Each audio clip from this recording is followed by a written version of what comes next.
Arizona, homeowner's best friend. So how is blockchain being used or planned to be used in agriculture?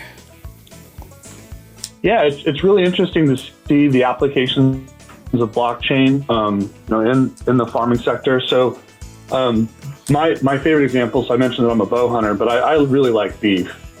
And there was a show on Netflix about the Korean beef industry, and they have a breed of cattle called Hanwoo, which is sort of like the Wagyu or the Kobe beef of Korea. And they have applied blockchain to their entire breeding program for those cattle.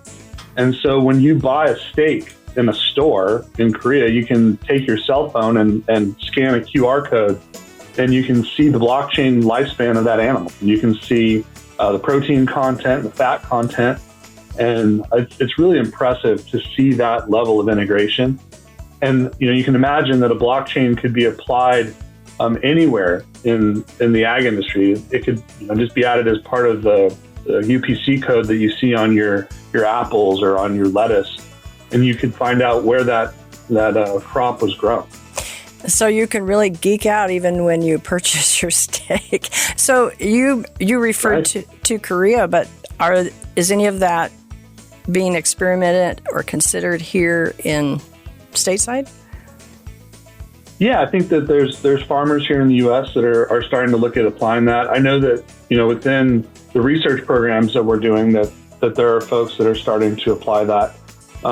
Folks here in Arizona that work for Cooperative Extension, and then other folks that work for the USDA ARS, they're collecting tens of thousands of images up in Maricopa at the Arizona Ag Center that we have through U of A.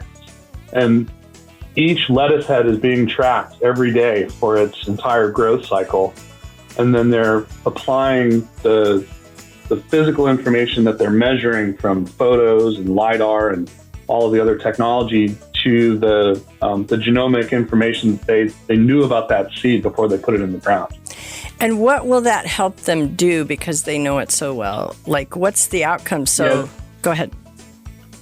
It's to grow better food that tastes better, that can... The other thing that they're monitoring is all of the weather. So, every day in Arizona, it's hot and dry. And I'll steal a quote from my colleague, Professor Duke Pauli. And he says that we have the climate of tomorrow today.